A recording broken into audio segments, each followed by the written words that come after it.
Subscribe now and press the bell icon. Never miss an update. You ready guys? कुछ प्यारी सी grammar skills के लिए सभी तैयार हैं? शुरू करें? So the very first one, the very first one is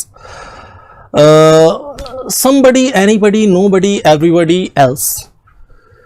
एक बेसिक सी चीज समझिए, जब भी हम somebody, anybody, everybody, nobody इनके साथ में else का यूज करते हैं, now one thing you should keep in your mind, अगर हमें पोजीशन दिखाना है, अधिकार दिखाना है, तो उस पर्टिकुलर केस में हम एपोस्ट्रोफ एस का यूज तो करेंगे इनके साथ, क्योंकि लिविंग बीइंग्स के साथ एपोस्ट्रोफ एस यूज होता है, बट वो apostrophe S somebody, anybody, everybody के साथ नहीं बल्कि एल्स के साथ आएगा।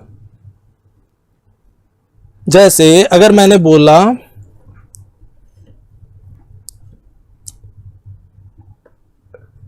It's not your car, it's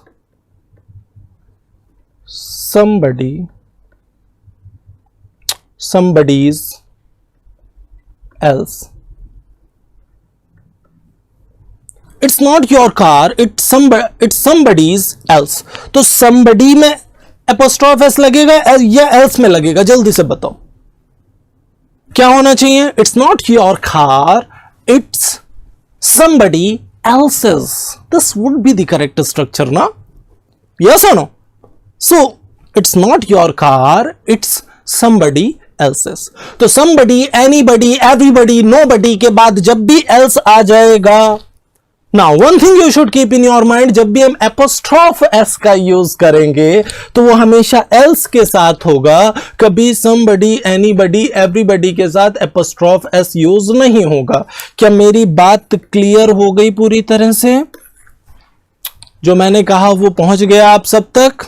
yes और नो? एपोस्ट्रोफ एस का यूज हमेशा एल्स के साथ होगा, ना कि somebody, anybody और everybody के साथ। क्लियर हुई मेरी बात? ओके, सो ये दिमाग में रखिएगा। ज़्यादातर केसेस में क्या होता है, इस पे पहले भी डिस्कशन हुआ है, ज़्यादातर केसेस में क्या होता है कि हम somebody, anybody, everybody के साथ ही एपोस्ट्रोफ लगा देते हैं और हमें वही अच्छा लगता है, तो ये गलत हो जाता है। ठीक है, दिमाग में ये रखना, इनके बाद जब भी एल्स आता है तो एपोस्ट्रोफ somebody, anybody, everybody इन सब के साथ नहीं बल्कि एल्स के साथ आता है। क्या मेरी बात क्लियर हो गई पूरी तरह से? डन? तो अब इससे रिलेटेड कुछ क्वेश्चंस हैं। एक क्वेश्चन है आपके सामने, देखिए क्या बीमारी है, हलवा सा पॉइंट है। Your time starts now.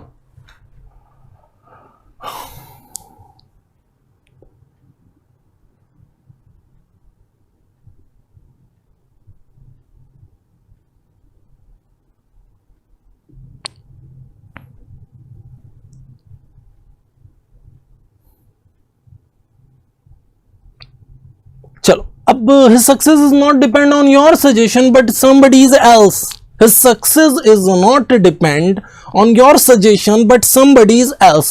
Now one thing you should keep in your mind, अगर मैंने बोला कि उसकी सक्सेस तुम्हारी सजेशन पे डिपेंड नहीं करती बल्कि किसी और के सजेशन पे डिपेंड करती है, कुछ ऐसा कहना चाहता है। Now one thing you should keep in your mind that somebody के साथ क्या हम एपोस्ट्रोफ एस का यूज करेंगे?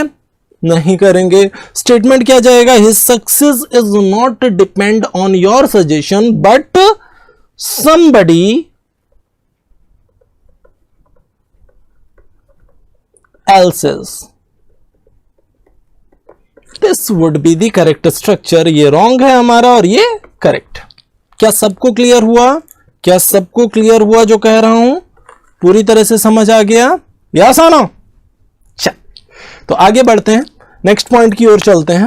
And the very next one is, अगला point, some nouns are singular in form but can take singular or plural verb according to need. देखो एक general सी बात, ज्यादातर कलेक्टिव यूनिट्स के साथ ऐसा होता है। हमें बचपन से क्या बताया गया, कोई भी कलेक्टिव नाउन है तो वो सिंगुलर और उसके साथ वर्ब सिंगुलर आता है। First of all we need to understood it well that वो नाउन वर्क कैसे कर रहा है। किसी भी सेंटेंस स्ट्रक्चर में हमें यह समझना होगा कि नाउन वर्क कैसे कर रहा है। Is it working as a single unit और मोर देन वन यूनिट्स? आपको पहले यह आइडेंटिफाई करना पड़ेगा कि वो नाउन जो यूज किया जा रहा है वो सिंगल यूनिट है या मोर देन वन यूनिट है, और उसी के अकॉर्डिंग वहां पे वर्ब आएगा। जैसे शिप हो गया, डियर हो गया। देखो शिप का शिप्स नहीं होता, डियर का डियर्स नहीं होता, याद रखना। शिप मीन्स भेड़ हो गया, डियर मीन्स हिरन हो गया। तो शिप का शिप्स नहीं होगा, डियर का डियर्स नहीं होगा, ज्यूरी का ज्यूरीज नहीं होगा, पार्लियामेंट का पार्लियामेंट्स नहीं होगा, कमेटी का कमेटीज नहीं होगा, बोर्ड का बोर्ड्स नहीं होगा। सबसे पहले यह समझिए जितने भी नाउन्स हैं ये हमेशा अपने आप में ऐसे ही रहेंगे, whether they are singular or plural. ये चाहे सिंगुलर हो या प्लूरल, ये हमेशा एज इट इज रहेंगे, ऐसे ही रहेंगे जैसे ये हैं। ठीक है। दूसरी चीज, इनके साथ आने वाला वर्ब डिपेंड करता है सेंटेंस स्ट्रक्चर पे। इनके साथ आने वाला वर्ब डिपेंड करता है किस पे? सेंटेंस स्ट्रक्चर पे। जिस भी सेंटेंस स्ट्रक्चर में इनका यूज हुआ है वहां पे ये कैसे यूज हो रहे हैं, सिंगुलर की तरह या प्लूरल की तरह, ये देखना बहुत ज्यादा जरूरी है। ठीक है। जैसे मोस्ट कॉमनली अगर हम देखें, जैसे एक कॉमन सी बात है, पार्लियामेंट की बात कर लेते हैं। पार्लियामेंट में आजकल बहुत कुछ चल रहा है। ठीक है। सो अब यहां से अगर हम देखें, न्यूज़ तो देख ही रहे हो हैं सभी। तो अब पार्लियामेंट में कोई बिल पास हुआ, सबकी सहमति से बिल पास हो गया। So parliament is passing the bill. Parliament के साथ इज आ गया। क्यों आया इज? क्योंकि पार्लियामेंट सभी मिलके, पार्लियामेंट के सारे मेंबर्स मिलके एक बिल को पास कर रहे हैं। तो पार्लियामेंट वन यूनिट, इज आया। अब parliament have different opinion on the bill. अब पार्लियामेंट की जो ओपिनियन है वो अलग अलग है, डिफरेंट है। तो जब डिफरेंट ओपिनियन है सबकी, तो वो मोर देन वन यूनिट बन गया। प्रैक्टिकल सी बात है। डिफरेंट का मतलब क्या? कम से कम दो यूनिट होंगी या दो से ज्यादा यूनिट्स होंगी। या parliament is divided, jury is divided according the case, common है, कई बार बता चुका हूं। ज्यूरी की बात की, ज्यूरी मतलब ग्रुप ऑफ जजेस। अगर मैंने बोला jury is taking the decision, तो ज्यूरी एक यूनिट है, इज आया। लेकिन अगर मैंने बोला jury is divided, jury divide हो रहा है मतलब ग्रुप ऑफ जजेस डिवाइड हो रहा है। और अगर अब ज्यूरी डिवाइड हो रहा है तो ज्यूरी इज डिवाइडेड नहीं होगा, ज्यूरी आर डिवाइडेड होगा। क्या समझ रहे हो मेरी बात? शिप डियर के केस में काफी कंफ्यूजन रहता है। देखो एक प्रैक्टिकल सी बात समझना, ship is grazing in the field, commonly बोलते हैं ship is grazing in the field. क्यों बोलते हैं? क्योंकि शिप की अगर हम बात कर रहे हैं और वो फील्ड में ग्रेज कर रही है, बिल्कुल प्रैक्टिकली देखना इस बात को, दिखना चाहिए ये पॉइंट आपको अपने दिमाग के अंदर। अगर शिप ग्रेज कर रही है फील्ड के अंदर, तो कंडीशन क्या हो सकती है? एक शिप हो सकती है जो ग्रेज कर रही है, एक शिप हो सकती है जो ग्रेज कर रही है, या फिर कई शिप्स हो सकती हैं। मान लो ये जो सर्कल्स मैं बना रहा हूं ये शिप्स हैं, ठीक है। मान लो ये सर्कल्स जो मैं बना रहा हूं, इसके आगे एक एरो लगा देता हूं जिससे ये पता चले कि ये शिप है, ठीक है। इस एरो से समझ लोगे शिप है। हाँ, मुझे ड्राइंग ऐसी आती है भाई। हाँ चलो, तो अब ये कई शिप्स हैं, ठीक है, कई शिप्स हैं। पहली कंडीशन क्या थी? एक शिप है। दूसरी कंडीशन क्या है? कई शिप्स हैं जो ग्रेज कर रही हैं फील्ड में। अगर मैंने बोला ship is grazing in the field, दो कंडीशन हो सकती है ना, एक शिप हो सकती है या शिप का एक झुंड हो सकता है, ग्रुप हो सकता है जो ग्रेज कर रही है फील्ड में। नाउ अब एक चीज समझिए, एक शिप है तो वन यूनिट है, वन यूनिट है। लेकिन अगर एक ग्रुप है तब भी तो ये वन यूनिट है, यस और नो? एक शिप है तो वन यूनिट है, लेकिन अगर एक ग्रुप है, इन दैट केस ये वन यूनिट ही तो हुआ ना। दोनों ही केस में इज आएगा। एक कॉमन वे में अगर हम देखें तो इज आएगा।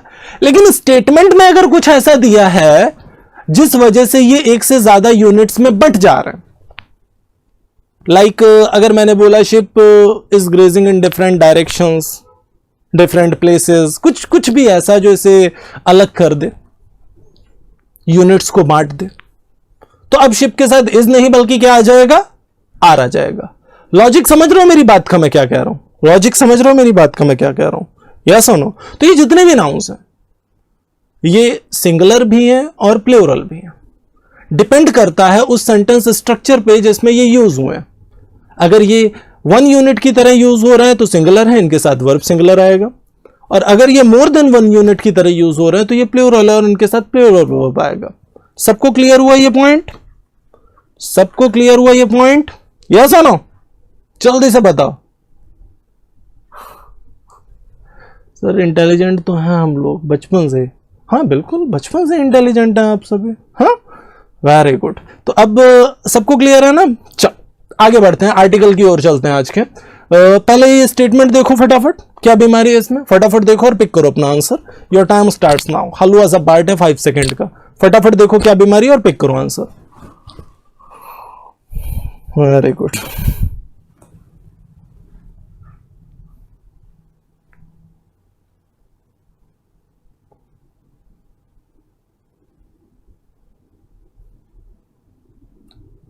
सबसे पहला स्टेटमेंट है jury are taking the decision. देखो ज्यूरी पूरी मिलकर डिसीजन ले रही है, मतलब ज्यूरी मतलब ग्रुप ऑफ जजेस, वो मिलकर डिसीजन ले रहा है। और अगर डिसीजन ले रहा है ज्यूरी मिलके तो आर नहीं बल्कि क्या आएगा, इज आएगा। Statement would be what, jury is taking the decision, jury is taking the decision. दूसरा स्टेटमेंट है jury is divided according the case, jury case के अकॉर्डिंग डिवाइड हो रही है। And if we are dividing the jury, in that case jury is working as plural unit. Of course कोई चीज divide होती है तो एक से ज्यादा यूनिट्स में वर्क करती है, ठीक है। Now what we need to use, we need to use are in place of is, we need to use are in place of is. So first statement would B jury is taking the decision. Jury means group of जजेस, जजेस का group, उसको jury बोलते हैं। तो पहला statement हो जाएगा jury is taking the decision, और दूसरा स्टेटमेंट हो गया jury are divided according the case. That's all. सबको clear? Subscribe now and press the bell icon. Never miss an update.